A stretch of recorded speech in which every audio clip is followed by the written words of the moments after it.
내 이름은 야치오.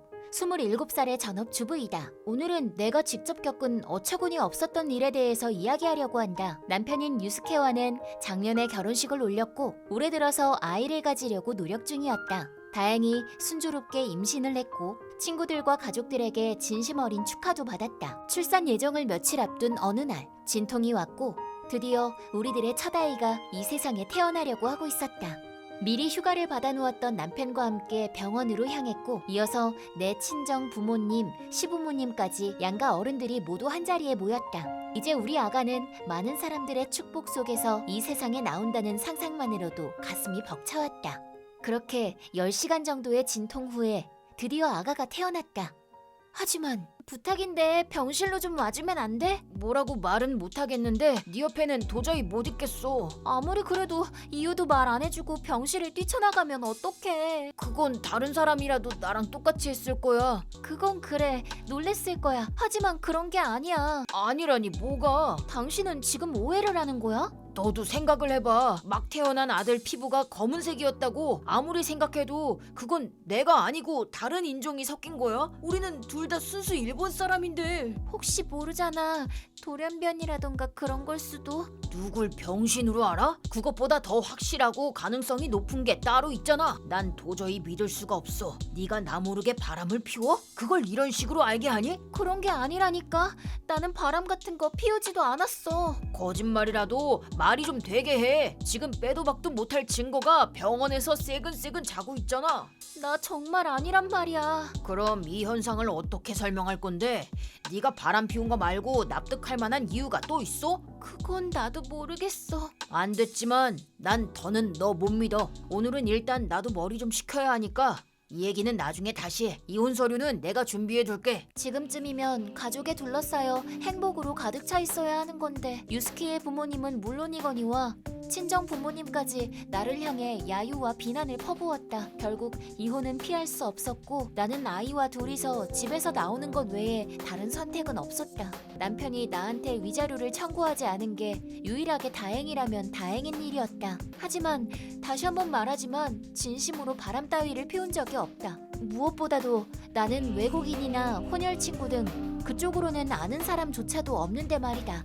하지만 지금 나한테 안겨있는 이 아이는 틀림없는 내 아이다. DNA 검사까지 했기 때문에 그 사실은 의심의 여지가 없다. 과거의 일들을 차근히 돌이켜보다가 한 가지 일이 떠올랐다. 그리고 학창시절부터 친한 친구인 카린에게 라인으로 연락을 했다. 오랜만이다. 지금 시간 괜찮아? 오랜만이다. 출산은 했어? 응, 하긴 했어. 진짜? 축하해. 사진 좀 보내줘. 그보다 물어보고 싶은 게 있는데 뭔데? 나 임신하기 전에 너랑 같이 술 마시러 갔었잖아. 그랬지. 근데? 그날 내가 좀 많이 마셔서 무슨 일이 있었는지 기억이 안 나는데. 아, 맞다. 그랬지. 너 원래 잘 안 취하는데 그날은 좀 이상했어.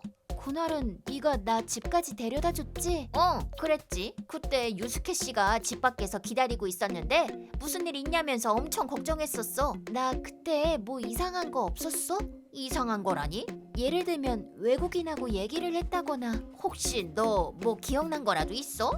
전혀 기억나는 건 없는데 한 가지 의심스러운 게 있어서. 사실 그날 그 바에서 흑인 남자가 말을 걸어왔었는데 너랑 그 남자가 완전 죽이 잘 맞는다 싶더니 내가 잠깐 자리를 비운 사이에 둘이 없어졌더라고. 그러고 나서 몇십 분쯤 지나서 너만 자리로 돌아왔었어. 역시 그랬구나. 그러니까 나는 술 기운에 휩쓸려 말을 걸어온 외국 사람을 따라 나갔고 거기서 해서는 안 될 행위를 저지르고 말았다는 얘기인가. 나는 남자친구가 없을 때에도 그런 행동은 해본 적이 없는데 무엇보다 필름이 끊길 정도로 술을 마셔본 적조차 없다. 하지만 다른 이유는 찾을 수 없었고 혼혈아인 남자아이를 낳은 것이 나의 현실이다. 유스케의 말대로 나는 바람을 피웠고 그 사람의 아이를 갖게 된 것이다. 입이 10개여도 할 말이 없게 되었다. 하지만 이 일은 몇 개월 후 새로운 직면을 맞이하게 되었다. 카린과 마찬가지로 학창시절부터 친하게 지내온 나츠미와 얘기를 나누고 있었다. 이래저래 해서 지금 싱글맘이야. 거짓말.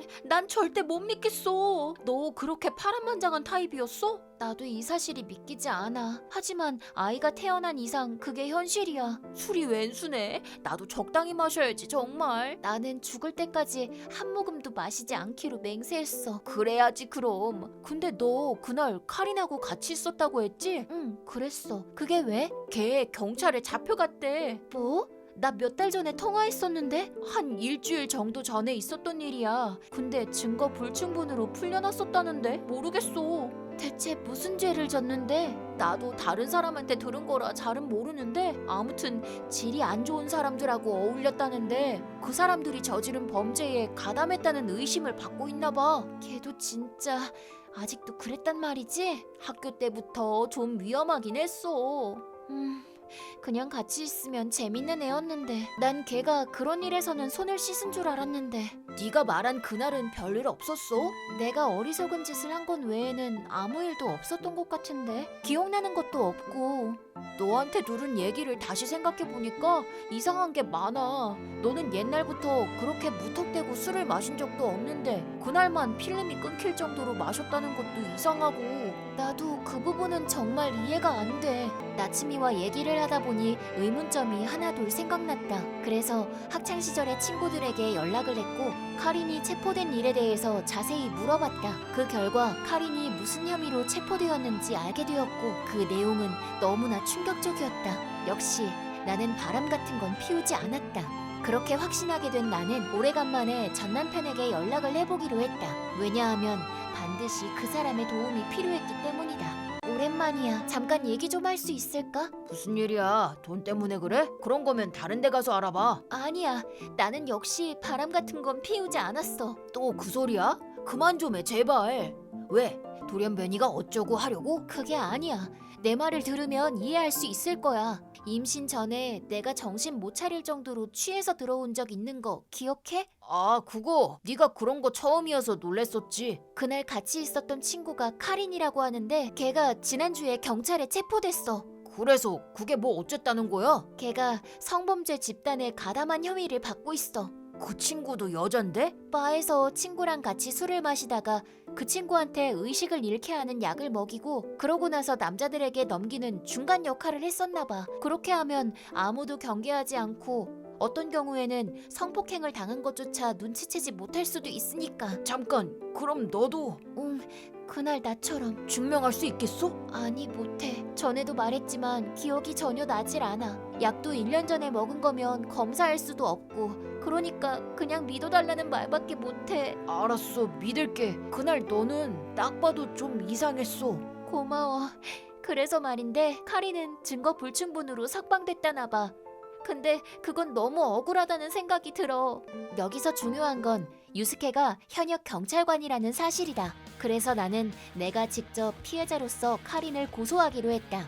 유스케에게 여러모로 도움을 받아 증거를 수집했다. 운 좋게 그날 내가 갔던 바의 점원이 나를 기억하고 있었다. 술을 겨우 한 잔밖에 주문하지 않았고 겨우 한 모금 마셨을까 말까 한 내가 정신없이 취한 게 어딘가 이상하다고 생각했던 모양이다. 뿐만 아니라 밖에서 여러 명의 남자와 카린이 이야기하는 것도 봤다고 했다. 그래서 나는 카린에게 마지막 경고를 하기로 했다. 카린, 네가 한 짓을 다 알고 있어.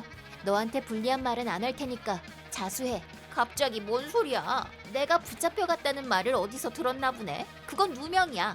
네가 걱정 안 해도 돼. 내가 지금 걱정하는 걸로 보이니? 친구인 나한테 약을 먹이고 남자들한테 먹잇감으로 던져준 너 같은 애를? 무슨 말인지 통 모르겠네. 네가 바람 피워놓고 왜 나한테 책임을 떠넘겨? 남편한테 쫓겨나고 충격이 큰 건 알겠는데. 이미 증거도 확보해놨어. 결정적이라고는 할 수 없지만 이미 혐의를 받고 있는 너한테는 충분한 증거가 될 거야.